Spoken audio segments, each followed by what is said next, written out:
Beginning in the shadows. Autumn of 1986-inch Massachusetts brought shorter days and cold nights. The small streets of Pepperell, lined with leafless trees and old wooden houses, painted a serene picture of suburban life in America. Yet, in the heart of this calm, a 6-year-old boy named Daniel LaPlante spent his days consumed by dark thoughts and strange plans. From an early age, Daniel felt alienated from the world. His family struggled with poverty and violence, and rumors of abuse haunted his past. Teachers and classmates described him as peculiar and unpredictable. His gaze was long and emotionless, his words few, and his behavior sometimes so strange that it pushed others away. No one knew what went on in his mind, and perhaps not even he did, yet these thoughts were destined to take a dark turn. Entering the Bowen house. In late 1986, Daniel befriended 2 teenage girls, Annie and Jessica Bowen. Initially, it was just a few phone calls. They believed they had a normal friendship with a boy their age, but soon his behavior grew increasingly mysterious. Weeks later, the Bowen family noticed strange occurrences in their home. Small items moved on their own, drawers that had been closed were found open, and occasionally faint knocking sounds came from the walls. At first, they dismissed it as imagination or coincidence, but then they found notes written in childish handwriting on mirrors and walls. "I am in your room, come find me." Fear cast a shadow over the house. One night, the father heard faint footsteps coming from upstairs. Armed with a baseball bat, he approached the sound.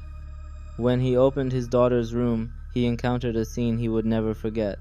Daniel LaPlante, standing in the corner, dressed in the clothes of his deceased mother. The police were called and a search began. What they discovered shocked even the officers. Daniel had been hiding for weeks in empty wall spaces.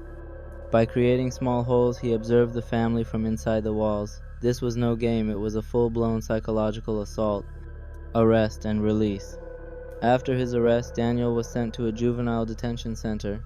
For a time, the Bowen household returned to silence, yet the judicial system saw him merely as a troubled teen in need of rehabilitation.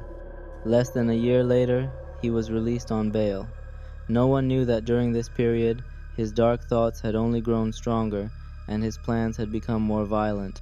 Entering the Gustafson house, the 1st of December, 1987, Townsend, Massachusetts. The winter air was cold and quiet. Local attorney Andrew Gustafson was at work. He called his wife, Priscilla, who was 8 months pregnant, to check on her. His voice was warm and normal. There was no sign of the storm that lay ahead. Hours later, Andrew returned home and was confronted with a scene that would destroy his life. Priscilla lay on the floor, shot and sexually assaulted. The house was unnaturally silent, and in the bathroom, the children, William, 5, and Abigail, 8, were found lifeless in the bathtub. Hunting the killer. The police sprang into action. At the crime scene, muddy footprints led to the nearby woods. A weapon and wet clothing were also found. All evidence pointed to a single person, Daniel LaPlante. A 2-day manhunt began. Daniel hid in forests and abandoned houses. Eventually, officers found him in a deserted shelter, trembling and exhausted, yet showing no sign of remorse. Trial and ruthlessness.